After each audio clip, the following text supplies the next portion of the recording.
How about a round of applause? This talk show is on the go. Thank you guys so much for coming out. This talk show is on the go. I'm Sunda Kroonquist, your host, and I'm here with the fabulous Stacey Taylor, who came with me on my debut for my first world tour. Without a doubt, we had fun.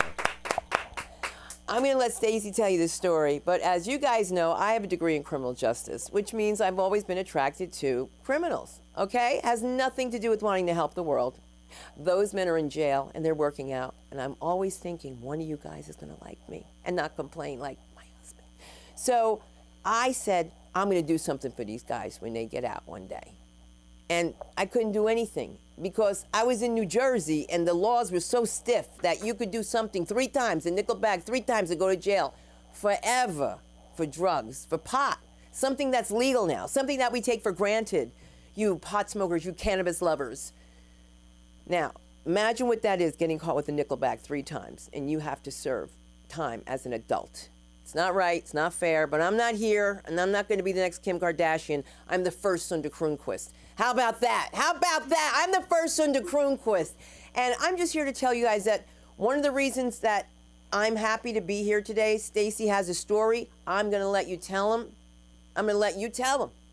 I'm going to let you tell the story. I could tell my story about how we met. Somebody came to me here during the, not the Olympics, what's it called when they raced? A marathon? Thank you, the marathon. See, I do a talkathon. Some people talk your ear off, I go for the whole body. Anyway, they were telling me about his humor, this guy's humor. Would I ever take anybody that was in jail? Not even knowing my background. And I said, well, did he kill anybody? They said no. I was like, well, let's try it out. Since that time, he had the canny ability to be around the same time that I was hired by a billionaire. Okay, I was hired by a billionaire. I can say his name now. It's all in the paper. We had a show. We went on tour with Ray Bruni, Peter Lowy from the West, I think it's called the Westfield Malls back then. And Still in the Westfield Malls. yes, you still in the Westfield Malls. All of them. And all of them. And Stacey Taylor. Now, of course, Peter and Sandy are married, which is great. Great thing. It is a great thing. That's how, yes, Mazel Tov. The Ray he met me is his girlfriend at the time, now his wife, bought him comedy classes, hysterical. Without a doubt. And then we went to Vegas, Tahoe, Reno, Chicago, New York. We did LA, Miami, DC. Washington. Wow. At the White House. At the White House, too. Riding around on segways. I'm talking about, we were on those, and I didn't fall. I didn't either. Well, you guys are going to fall in love with Stacey Taylor. And just share a little bit about, you, me, how we met and how we come together, because together we think that we can cure recidivism. And you say, what is recidivism? Is that a disease? You're like, nah. Recidivism means when someone goes back to jail again, has a propensity to go again and again. We think we can break the cycle, but let's give it up for Stacey Taylor. Let him talk for a minute so he gets his piece out. Well, she said it all, really, so good night, ladies and gentlemen. No, my name is Stacey. I met Sunda. She's a great woman. She gave me the biggest contract I had since I've been home now, so I really love her. Great woman. And but we met a buddy of mine. I had a life sentence in prison. He had a life sentence in prison as well. Both came home, figured out a way to get out of jail. And he met Sunda, told her about me. He called me right then and there as they intertwined. She said, come on down and come see me Wednesday. Came down Wednesday. Never did comedy before, just been talking shit all my life. She said, oh, tell some jokes. I got up there, told some jokes, and she thought it was a natural. Came back the next week. I met a white man with a funny accent. He was talking, I told him my story, he was amazed. Next day she called me, she said, oh, I remember the guy you was talking to. I said, yeah, the white guy with the funny accent. She said, yeah, he likes you. I said, hold on, y'all got me messed up. I don't get out like that because I've been in prison. So we had to clear that up, you know what I'm saying? So she said, oh, no, not like that. He's a billionaire. And I like, this woman is really crazy. I thought she was someone. This woman is really crazy. He's a billionaire. Yeah, he likes, he want to talk, we're going to do a tour. And I said, this woman is really crazy. Met her twice to met this woman. She's talking about tours and money. I said, this woman's crazy. But he really was a billionaire. And he liked me. And I didn't have to sleep with him either, shit. He gave me my greatest word I ever learned. I never knew this word. He said, a stipend. I'm going to give you a stipend. I said, I don't know what a stipend is, but if a white man going to give it to me, I want it. So yeah, but and that's how we met. We flew around, shot a reality show that never came out. He changed his mind. He said he don't want to do it no more. So yeah, he got that kind of option. He paid us to. If I change my mind, y'all take the money and go on about your business. So I ain't said nothing. I took the money and went about my business. Simple. It's easy. So, and we had a great time though. We flew around. I made some memories that I never could imagine after doing 23 years in prison. To come home to and be flying all around on somebody else's dime and time. That was the best part about it. That's the best part. When you go places and you ain't got to pay for nothing, you say, wow. They go your card, you go your room, Key, Mr. Taylor. Your car's outside waiting for you. Here's the meal. But the only thing they didn't do, I got to be real now. They fed me lunch and dinner, but if I woke up for breakfast, they didn't feed me. I had to pay for my own shit, so I slept at 12. Yeah, and then, I met my wife in the penitentiary on an illegal cell phone I got from the police. I can't make this shit up. True story. And so we got married in prison, but we came home, and the billionaire decided he wanted me and my wife to get married again and pay for that too. Ain't that something? And I ain't even had to sleep with him. And she didn't either. I was waiting for him to make it a decent proposal, though. I said, hold on, let me line her ass up for you. Listen, baby, this man got some money. It's gonna take one night, that's all. We can wash it away. Take a good shower. All the money he gonna give us, we gonna bubble our way out of this. So yeah. But yeah, it was good. It's been beautiful. It's been an amazing story. And I just come off tour with Mike Epps, so shit, life has really been good now. You know what I mean? So life is good. Somebody told me how you start is how you finish. That everybody's gonna remember. So I'm gonna finish hard. Hey, but Stacey, you have just encouraged. I'm so sorry, but you know what? He's telling the truth. Telling the truth? He's telling the truth. You can't make this up, and this is something you can't make up. He said to me, "What's teal?" And I said, "What do you mean?" He said he got a BMW. And what else did you say about that color? Oh yeah, I don't know. That color was nice. I got threw in with the color and the BMW. Never again. I don't want nothing foreign no more. Not even a woman. It's too expensive. I'm gonna stick to American shit now. Yeah, I don't want nothing foreign no more. What do you see about the future of comedy, and as we look at the woke world, and how do you keep up? How do you keep up when? Oh, I'm so sorry. I just messed up my own mic. Give it up for Jason Ham over here, our producer, who's working so hard. Thank you, Jason. How do you see the state of comedy as it is when you started, okay, when you could do these jokes? What makes you unique is that you are someone who was in prison and you beat the odds and you didn't go back. Did you come close to going back? Did a whole lot of other beating some stuff too when I was in there, but we'll talk about that later on. Another story. I would love to hear it. You know what? We don't want to talk about comedy. Let's talk about this. Let's be real. My degree is not in comedy, guys. I didn't go to school for comedy. I didn't go to school for anything but criminal justice, and I spent all of my time in a prison. And no, not to look for guys. I really thought I could help out my friends who just did stupid things once in a while and didn't deserve to go in for that long. How many people were really innocent that you spoke to when you were there? Oh, shit. Everybody, right? Nobody. We was all guilty. Stacey. No, it's a few people. No, it was a few guys that got their sentences overturned when I was there. That they got done wrong, by the justice system. But I have to be honest, it's a give or take. You know what I mean? Because it is guys out here being terrorists. You know what I mean? Because me myself, I really was a terrorist out here in these streets. You know what I mean? I didn't see it then because that was the way of living for me. So it was natural to me. If you grew up in the woods, you're gonna learn how to live in the woods. You know what I mean? So when you come out the woods, you say, "Oh, people don't live like this." It saved your life. You once told me that. Prison saved me. Yeah, prison saved me. Prison was the best thing that ever happened to me. Yeah, because it gave me a new perspective. It gave me a real purpose to want to live. Said I was living to die. I was out there. I'm gonna die soon. I'm gonna live the fastest life I can live. Do all the things I want to do. Cause I'm gonna die. Shit. You know what I'm saying? So I was living to die. I wasn't living to live. So now I'm living to live as opposed to living to die. I didn't care about what I done then. I just did what I wanted to do. Now I care about what I do. I don't just do anything now. No, you don't. You really take your time seriously. All fast no more from fat, so I gotta slow down. I don't do that. I don't run up them. I used to run up them. Yeah, now I gotta take my time, hold the rails. When I was a kid, I said, why they got rails on the stairs? This is stupid. But now as an old man, I get it. Yeah, I hold both the rails. You're gonna want to get that walk-in tub soon. When I met Stacey, was a frail guy. That was, but he came married. I have to tell you that. His wedding was just beautiful, okay? It was just a beautiful, beautiful wedding. And I didn't have a Vegas wedding. And you have to admit that that was pretty cool. And Elvis didn't marry me either. And Elvis did not marry him, okay? I mean, the whole family was there. I met all these people. I stayed in touch with them on social media. I have to tell you, Stacey Taylor is one of the few people that know I can't make it up about my family. He's met my sister, my brother, rest in peace, and my whole family on that side. So when people say that I'm not a black comedian, can you prove to them I'm black? Yeah, she's black. A lot of black people in the family. She got a little cut down the way. They put a little bit too much baking soda on her. You know what I mean? They were rocking it up, but she's still crack.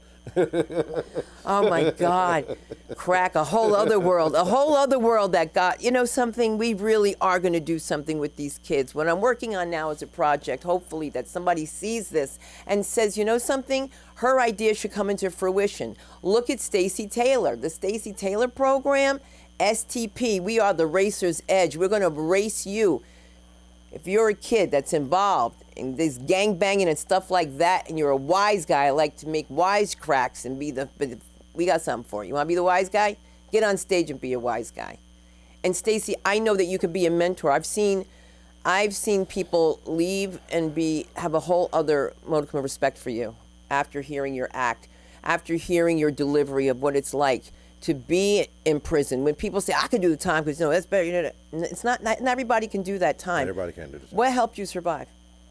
I would say porn, but that would be somewhat of the truth.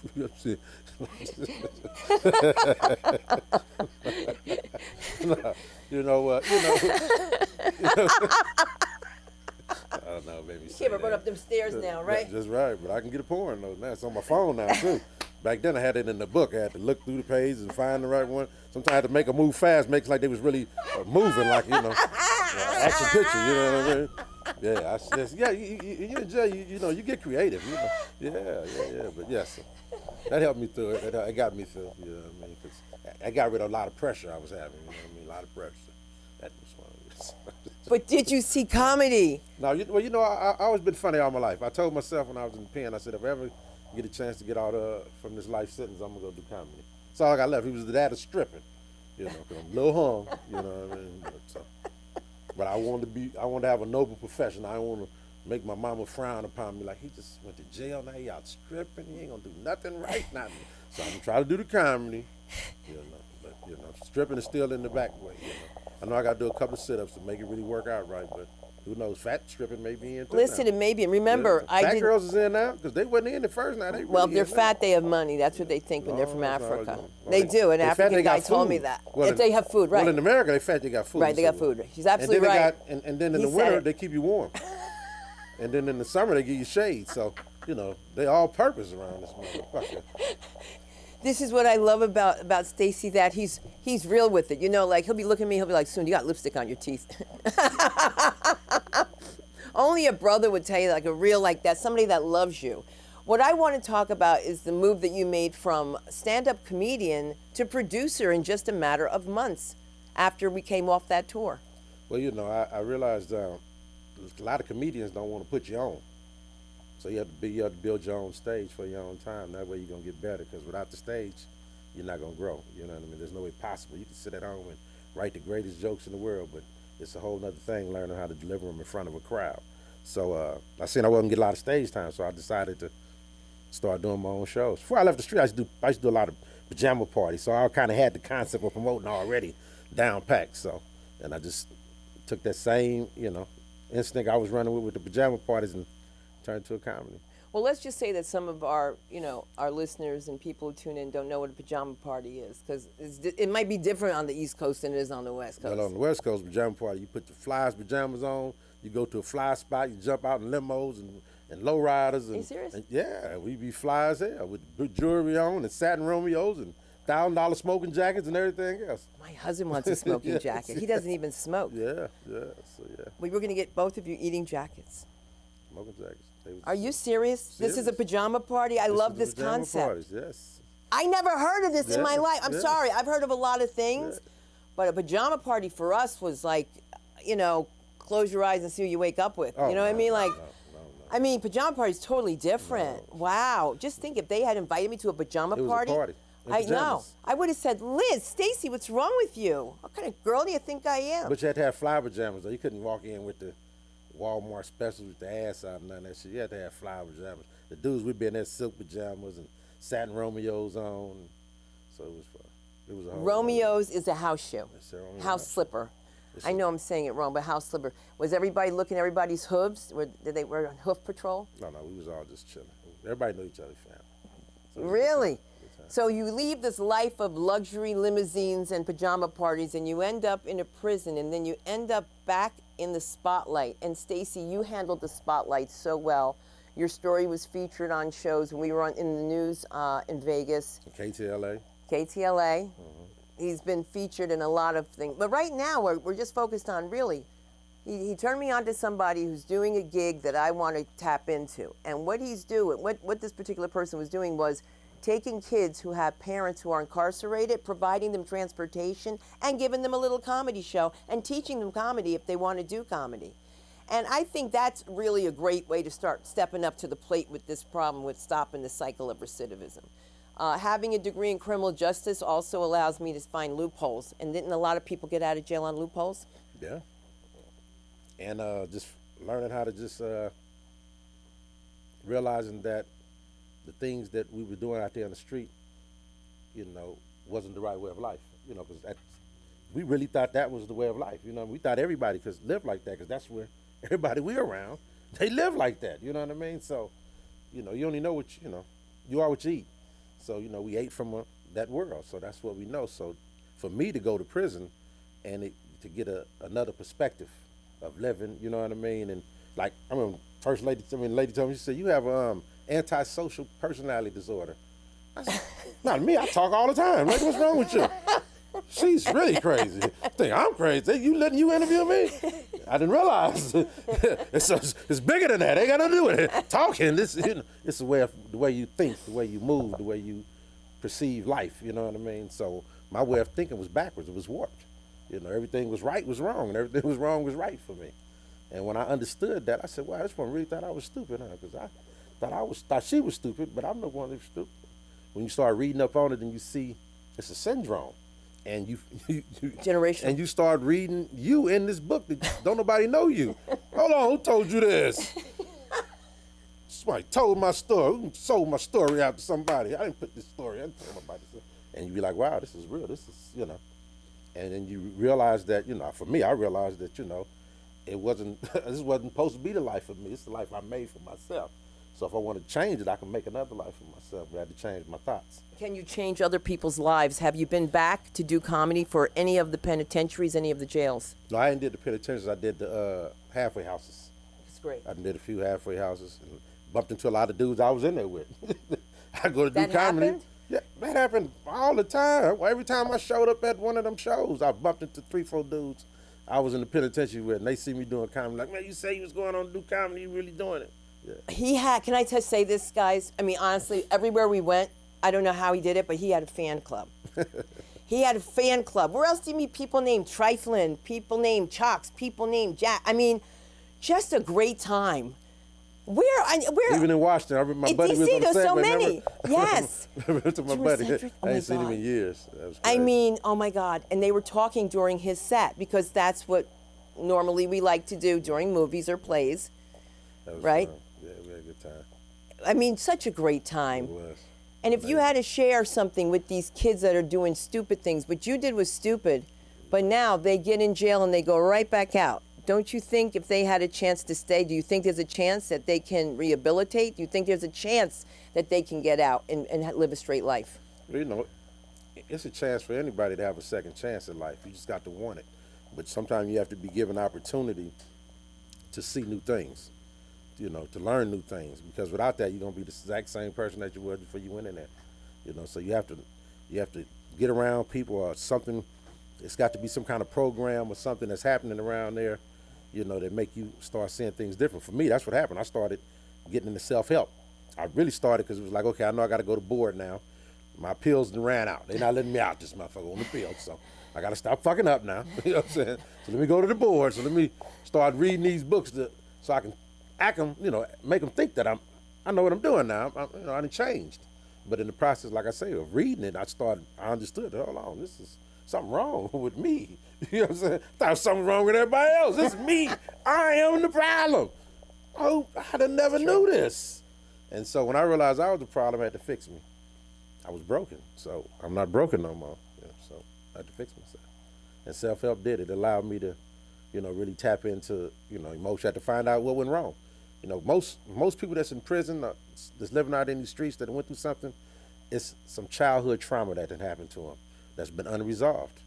And it just festers, you know what I mean? And then it erupts.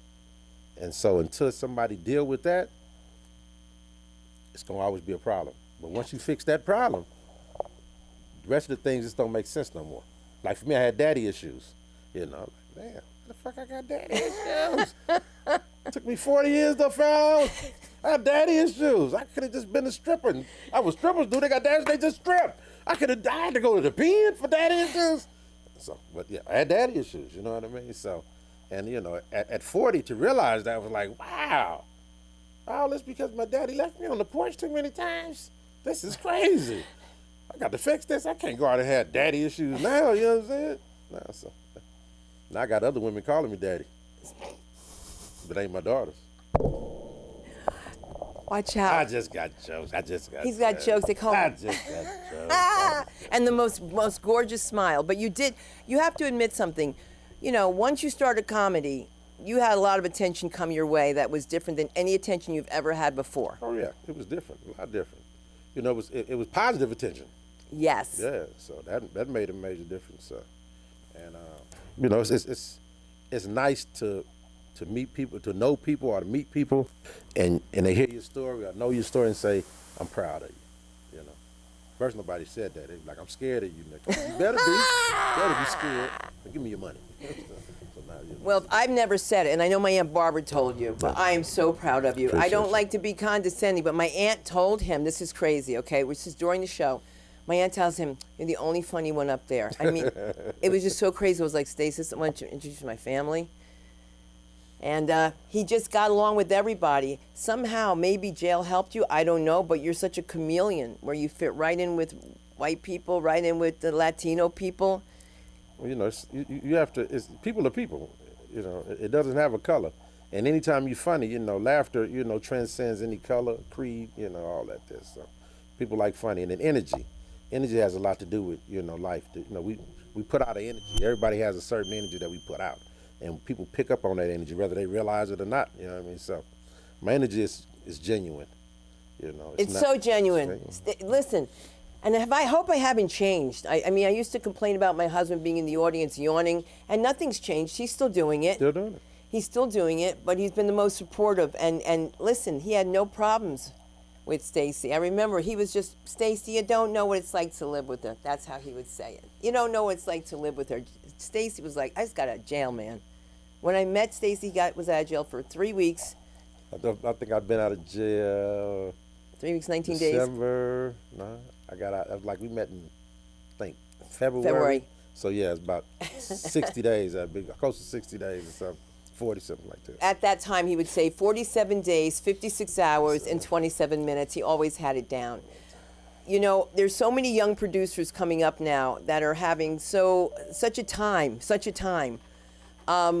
with comedy that I don't know how you transform from performer to producer. How does that work? How do you look at your friends that you're bringing on stage now and putting them on and they don't get off? How do you deal with that now? These are your friends. Liz, come on in and have a seat, honey. We all know. We heard the door go bing, bing.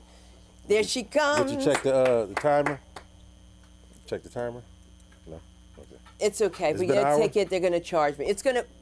We're going to be finished. It won't be an hour. It won't be an hour. Oh, no. I've never felt this rush before, especially when we're talking about your life and how your life is going to affect the lives of so many. And I know that, especially since you said you went to the halfway house. But the halfway house was fun.